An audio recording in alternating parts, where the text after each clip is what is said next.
Today I'm going to take you through the warm-up I do with all my students. It's a really great warm-up for getting your hands moving, getting the blood flowing, working through some fundamentals to make sure that our technique and our timing is all set up and in a good place before we play the gig or we do our practice session or whatever we're doing. Now the first step is to turn on a metronome. Pretty difficult to work on timing without a reference. Whatever is a comfortable tempo for you to do all the things successfully here, do that one. So if you want to play this warm-up at 140, that's good.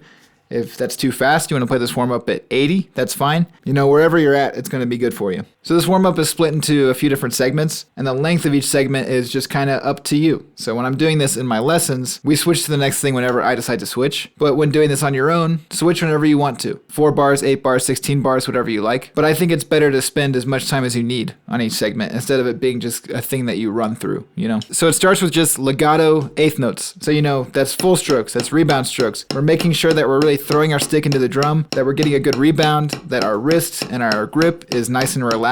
Checking out the shape of our wrist and the pathway of our stick to make sure that our technique is where it needs to be and that we're not doing something kind of weird. And also making sure that we're right with the metronome. Once I feel good about that, then I'm going to go to my left hand to do the same thing. Same deal with your left hand. Check out your technique, check out your timing, listen to what it sounds like, look at the pathway of your stick, make sure your arms aren't riding up. Anything that is not a relaxed and natural technique, try to fix that now before you move on to the next part. Once I feel pretty good about my left hand, I'm going to go to some double stops. So with the double stops, I'm looking for a few things. One, are my sticks hitting at exactly the same time? Does it sound like one note? Does it sound a little bit dirty? Are my notes kind of flamming a little bit? Technique-wise, I'm looking at the pathway of my sticks. Are my beads moving up and down at the same angle, or is one a little bit higher or lower than the other? Are they moving at the same speed? I move my attention down to my grip and my wrists. Do they look exactly the same? Or is my right hand looking pretty good and my left hand looks kind of weird? Once I feel pretty good about this, I'm going to my 16th note singles. So with singles, what I'm looking for is, are they in time?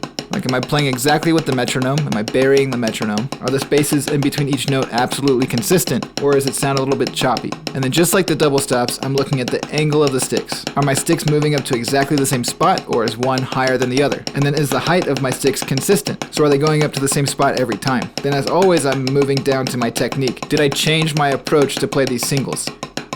Once I feel pretty good about this, I'm going to my diddles. So with the diddles, I'm looking for the same things as the singles. Is my timing perfect? Is the space between the notes perfect? Or does it now sound choppy? When you switch to diddles, you don't want it to sound like you're playing diddles. You want it to just sound like you're playing 16th notes. Aside from the sticks maybe having different pitches, right? Does it sound like my notes are about the same volume? Or is my second note in the diddle much quieter than my first note? Are my hands relaxed? Are we using the rebound in our wrist to play these diddles? If it doesn't feel right, if it doesn't sound right, then there's something that needs to be fixed. Next is singles to diddles, 2 beats each. Singles to diddles, same things as singles and diddles, but more specifically looking for the transitions between the two. Playing singles to playing diddles, slightly different feeling. So we want to make sure that if I'm not looking down at the drum, it sounds like I'm not changing at all. It's just playing right with the grid. Again, stick pitch aside, more rhythmic and dynamic wise. So make sure you're not making the spaces too big or too small when you're transitioning between diddles and singles and vice versa. In other words, don't speed up or slow down. Accented paradiddles. Lastly, with these accented paradiddles, the list is the same, so I'm looking for perfect timing, I'm looking for my technique not breaking down, but now there's the element of accents and taps. And with that dynamic contrast, that loud note going to a soft note, I have to do downstrokes, right? So to play these downstrokes properly without messing up my rhythm or my sound, I have to make sure that my hand is super relaxed, that I'm not squeezing, that I'm not pressing, that I'm not forcing, that it feels really natural, and the only difference between my accents and my taps is the stick not coming up as high.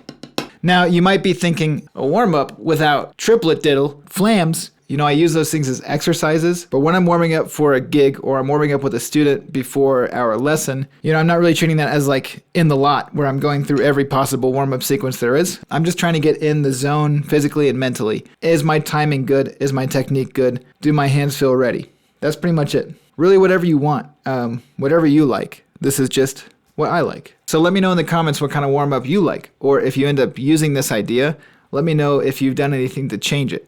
I'm curious. So if you enjoyed this video, please subscribe, hit the like button, leave a comment. Check the description for links to my website for private lessons. There's also a link down there to this warm-up if you want a PDF version of it. Down there you'll also find a link to my Instagram where you can give me a follow and see my life as a professional drummer. And there's also a link to my music. So I'll see you next time.